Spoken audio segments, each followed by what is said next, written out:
अगर आप चाहते हैं कि आपकी इफ्तार पार्टी में सिर्फ एक ही डिश की तारीफ करें तो ये करीमी दार चिकन पुलाव ज़रूर बनाएं। ना सिर्फ ये देखने में शाही लगता है बल्कि इसका जायका ऐसा कि हर कोई उंगलियां चाटता रह जाए।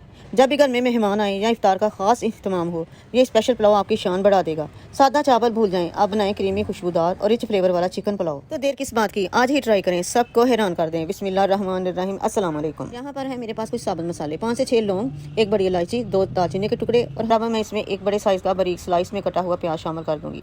प्याज को दरमियानी आंच पर आहिस्ता आहिस्ता ब्राउन करेंगे यहाँ तक इसका फैमिली डिनर ये डिश हमेशा हिट रहेगी। और देखिए माशाल्लाह प्याज कितना ज़बरदस्त ब्राउन हो गया है। अब इसमें शामिल कर रही हूँ 1 मसाला, बिल्कुल तैयार है। तो जी प्याज ब्राउन हो चुका है तो इसमें शामिल कर देंगे चिकन जो है ना बिल्कुल परफेक्ट रहेगा। अब चिकन को प्याज और मसालों के साथ अच्छी तरह मिक्स करेंगे और दरमियानी आंच पर इसे हल्का सा भूनेंगे ताकि चिकन का अपना पानी निकले और जायका अंदर तक चला जाए। और ये इतना आसान कि हर कोई बना ले और इतना लजीज के सब पूछेंगे रेसिपी। इफ्तार हो या फैमिली डिनर, ये डिश हमेशा हिट रहेगी। और आप देखें माशाल्लाह चिकन अच्छी तरह भून चुका है, इसका रंग भी बहुत खूबसूरत हो गया। तो इसमें अब मैं शामिल करूँगी छोटी प्याली, आधी प्याली दही की। इसको भी दही शामिल करने के बाद इसको भून लेंगे ताकि दही का पानी भी खुश्क हो जाए। हाँ, अगर इसका रंग भी बहुत खूबसूरत हो गया है तो इसमें मैं शामिल करूँगी 1 टेबल स्पून नमक, 1 टीस्पून काली मिर्च पाउडर और हाफ टी स्पून मैं ऐड करूँगी सफ़ेद मिर्च पाउडर। इन सब मसालों को चिकन के साथ अच्छी तरह मिक्स करके हल्का सा भून लेंगे।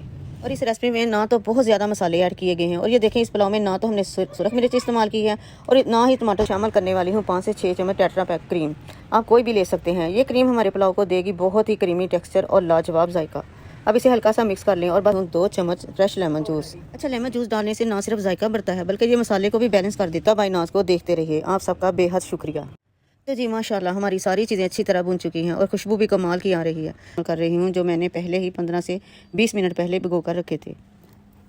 चावल डालने के बाद रखना है कि हमने ज़्यादा चम्मच नहीं चलाना। अगर ज़्यादा चम्मच बार बार चलाएंगे तो 10 से 15 मिनट के लिए हल्की आंच पर दम देंगे ताकि चावल खूब दानेदार, नरम और खुशबूदार बन जाएं।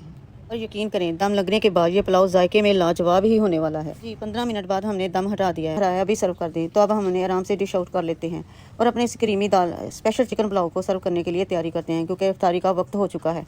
तो जी हमारे क्रीमी दार स्पेशल चिकन नई डिश नए जायके के साथ कल क्या बनेगा ये कल ही बताऊंगी। तब तक अपना बहुत सारा ख्याल रखें।